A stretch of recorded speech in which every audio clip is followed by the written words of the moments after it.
kind of drunk, not really drunk, a little bit drunk sometimes history of the evolution of the blues and rock and roll music. Today, I'm going to be taking you guys on a journey, not the band, an actual journey, and talk about how both of these genres have touched on each other and expanded both in sound and influence over the years. And we're going to start in the Deep South and thread it through the names of some of the biggest names in the industry and some of my favorites. And we're going to talk about how their contributions, both societally and musically, have blasted and lasted in so many different ways.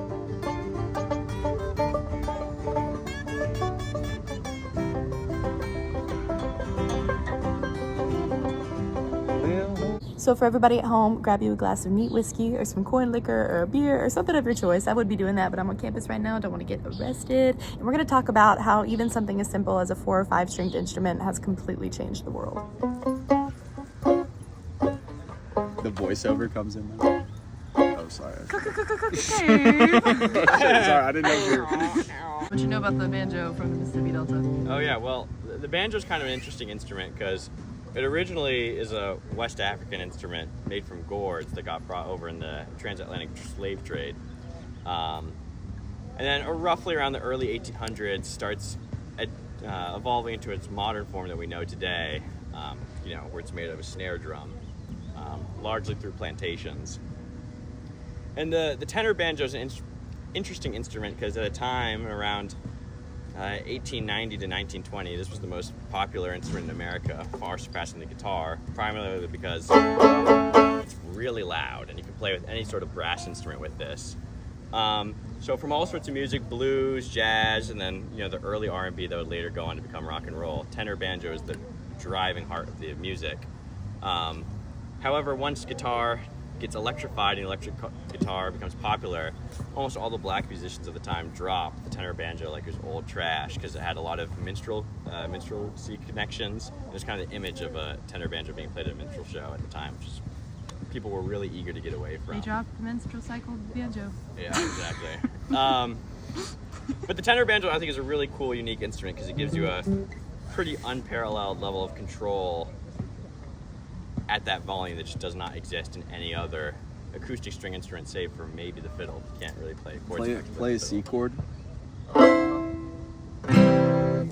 kind of just nodded. Alright, there you go. It's an instrument I think it's too bad that's fallen out of fashion, but it's super, super important to the history. And all the guitar styles,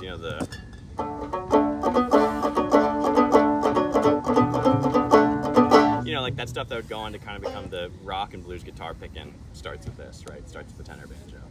Man, that's super cool. I just learned something. No. What's your favorite blues song to play on the banjo? Oh, I don't know. I like to play jazz on the banjo. That's really what I'm into. So I guess my favorite blues would be St. Louis Blues, which is written in 1911, I want to say, and is when jazz starts making its way up the Mississippi River from New Orleans up into St. Louis, the kind of New Orleans take on St. Louis is St. Louis Blues. I think it's a fun song. With the foundation of the blues, we're going to take a little trip down to the Deep South and the Mississippi Delta, where we have the one and only Muddy Waters.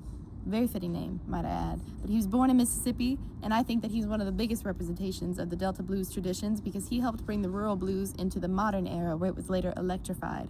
Down in the Mississippi Delta, the blues emerged as deeply personal storytelling. These artists, just like Muddy Waters, carried these traditions forward and combined raw emotion with guitar-driven rhythm. Now, what's most important about Muddy is his field song influence on the plantations down in the Mississippi Delta, and he told these stories through these incredibly powerful lyrics with a slide guitar.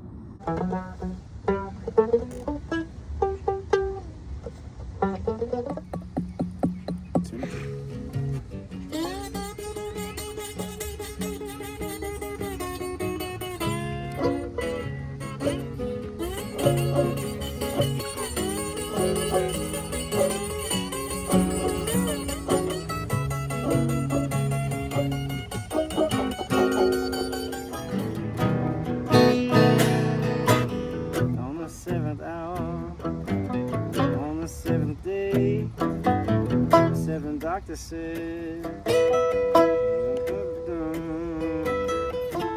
that being mine, that being said, I got $700. Don't you mess with me.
Everybody knows I'm here.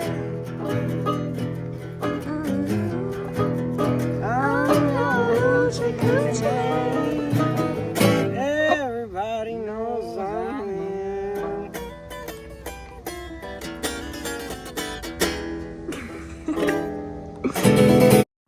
Now, at its bare bones, blues was never something that you just sat down and listened to. It was something that everybody moved to. In Southern juke joints, the music was repetitive, rhythmic, and built for dancing. Just like featured in Sinners, I can't not talk about that movie. I love that goddamn movie. But John Lee Hooker in specific has taken that idea and stripped it down even further. His music isn't about complicated structure. It is just about the groove. And that same groove-based energy is what fueled dance culture during the Harlem Renaissance. It just sounded a little different depending on where you were. This stripped-down, sensual, and intensely passionate style of playing is something that highly encouraged this free expression and artistic escapism that ran rampant through Black culture in the country at this time.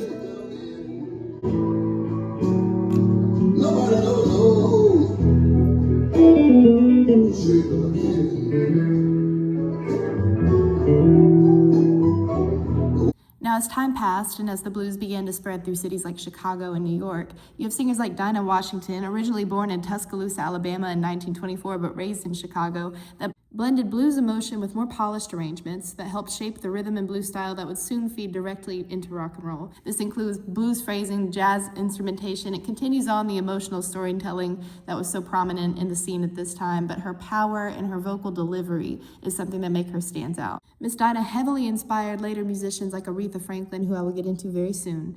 Now, this sound was so distinctive at the time that even other blues artists that would move into cities like Chicago were sometimes judged or even misconceived as being raised or from there, depending on what style they sang in. Louisiana. And he was born there in July 30th, 1936. And he moved to, so he was in Louisiana. That's when he learned how to play guitar.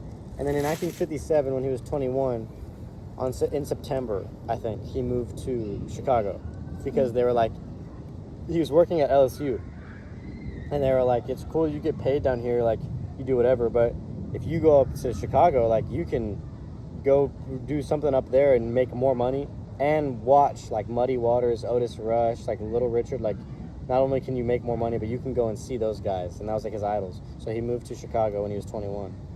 And then, so since was in Chicago from 21 onwards, and Muddy Waters, people thought that he was from Chicago, and like, oh, Buddy Guy's the Chicago blues sound. But he's from Louisiana, and he's from the South, as is Muddy Waters, and a lot of those other guys that ended up going to Chicago.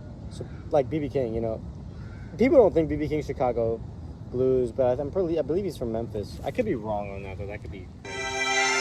So I didn't have time to get the band with me on this one, but when we think about Dinah, we think about the powerful emotional delivery. It's super intensive, and it's very reminiscent of Aretha later. So here's some karaoke. What a difference a day made. 24 little hours brought the sun and the flowers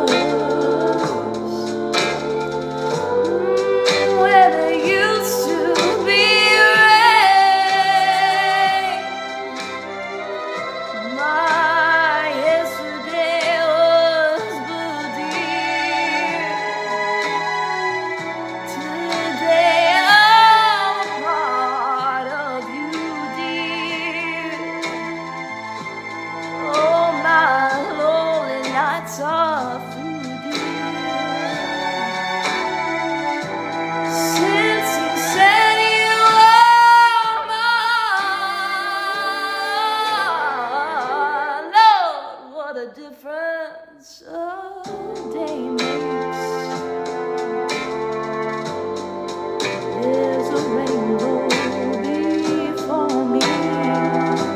Yeah, stars above can't be stormy. No, they can't. Since that moment of bliss, that thrilling kiss. I'm gonna be done, but that's you get a short side tangent that's very important to this storyline. We have Miss Ella Fitzgerald that was born in Newport News, Virginia in 1917 that demonstrated how this blues phrasing could evolve into complex improvisation and vocal virtuosity.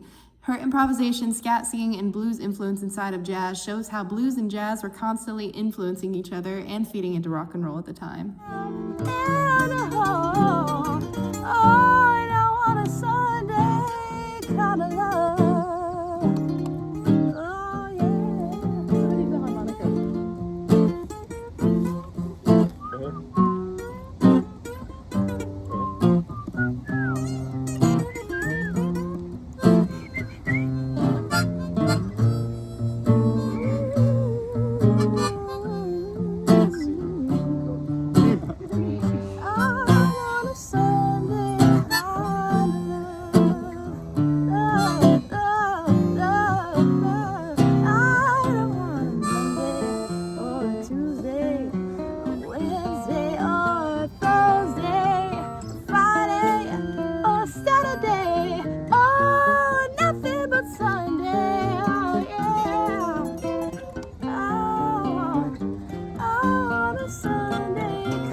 Now, by this point, blues is just continuing to evolve. You've got jazz getting more complex, more polished, but underneath it, that same blues phrasing and rhythm has always been there. And while all of that is happening, there's something else brewing down in the South, because eventually all of this blues rhythm groove starts getting louder, faster, and more rebellious. By the 1950s, the sound finally breaks into mainstream and Elvis Presley becomes the face of rock and roll. Growing up in Mississippi and Memphis, surrounded by black gospel, blues, and R&B, you can hear all of this in what Elvis Presley does. But here's where it gets complicated. A lot of the sounds Elvis made famous weren't new. They were already being created by black artists who didn't always get the same recognition or opportunities. So while Elvis didn't invent rock and roll, he truly helped bring a blues-based sound to a massive white audience in a way the industry had not allowed or really seen before.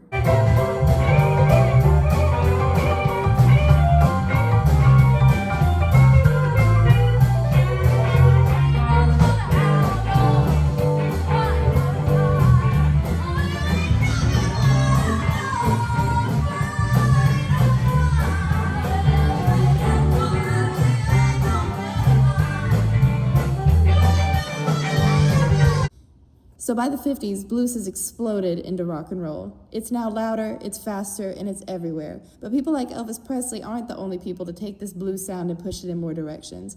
Because at its core, blues has always been about emotion, about the voice, and about telling the truth through music. And no one carries that forward better than Miss Aretha Franklin. Born in Memphis and raised in Detroit, she's singing in church from a really young age, and her sound is rooted in gospel, blues, and everything in between. And this is something that you can hear immediately. You feel it. Aretha takes this emotional depth and she turns it into soul music. It's bigger, more powerful, and impossible for people to ignore. But this kind of music doesn't just come out of nowhere.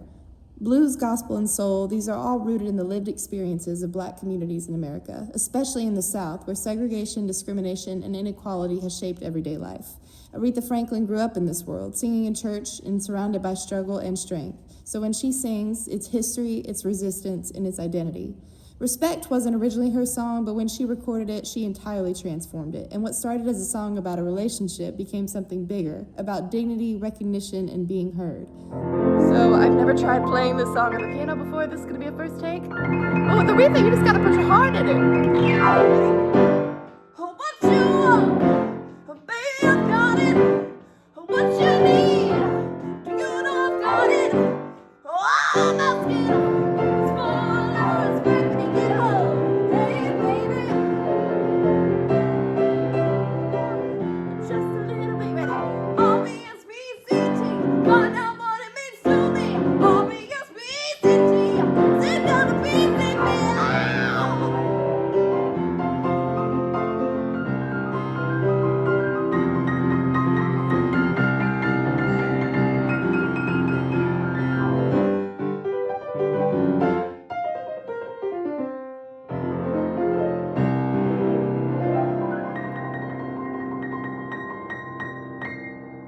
So as Miss Aretha takes this emotion out of the blues and makes it powerful, James Brown takes that same foundation and he makes it move. Because by the 60s, music starts shifting in another direction. It's not just about melody or lyrics anymore, it's about the rhythm, groove, and energy that's been there from the start. James Brown grows up in the South in Barnwell, South Carolina, born in 1933, and he, just like Aretha, is surrounded by gospel and the blues, also similar to Elvis. But what he does with it, also super similar to Elvis, is so completely different. He strips things down and he puts the focus on the beat, on the groove, and on the feeling in your body, and that shift changed everything. Because rock music doesn't just come from the blues, it comes from this energy, this performance, and this rhythm-first mindset. This is where music stops being something that you just listen to and becomes something that you feel. And James Brown took this sentiment and made it explode onto a mainstream scale in the music industry.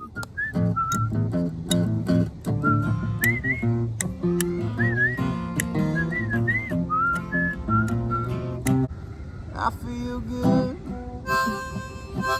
You get out. Then I feel good. Oh, it's alright. It's alright. I got you. Ow, I feel nice. Oh, I sugar, it's nice. I feel nice. That sugar, it's nice. Oh, so nice. So nice. I've got you.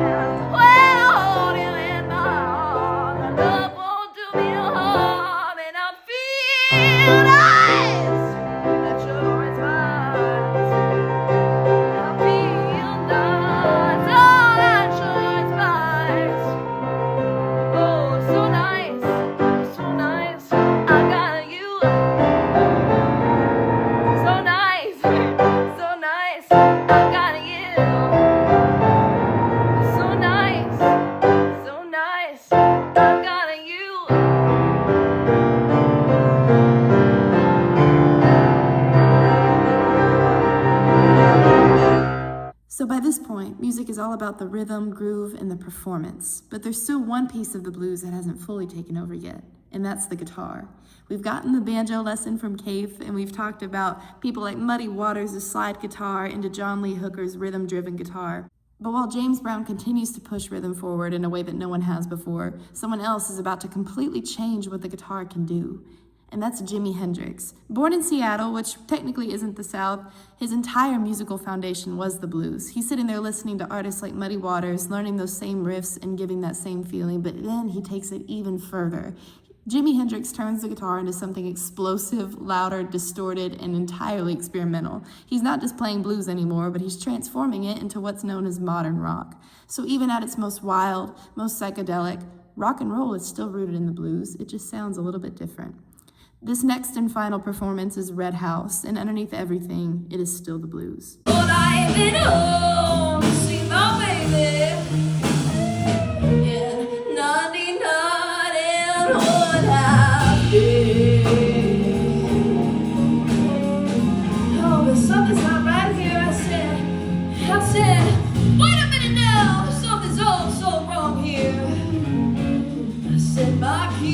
keyhole on this door. I know it won't, and I don't know what's happening, but I said, wait a minute now, something's so wrong here. I set my keyhole on this door. No, it won't. So from the Mississippi Delta, nationwide, all across the world, even to my band drinking beer and playing songs in the park, and even the dogs that were listening and coming up to us, this music has had lasting impacts on the entire world. It has had its sound changed and evolved by different cultural events, different societal events that have had lasting impacts for decades now, and have even trickled down to the musicians that I've surrounded myself with in my own personal music itself. This project has come super full circle for me because in 5 days from now, I'm performing my debut album release at Antone's, which is known as the home of the blues. Crazy full circle, kind of ironic, because I chose this project in January. So as I close out this project with a picture of my show poster, I do hope that anyone watching this is at least a little bit drunk, because that's going to make me sound a whole lot better. But I do hope that I've taught everyone at least something, and that I've made everyone well aware that this is not just history. It is all still happening and continuing to happen. And all in all, it is 100 years later, and we are still playing the same goddamn song. Thank God for a 145. Good night, everybody.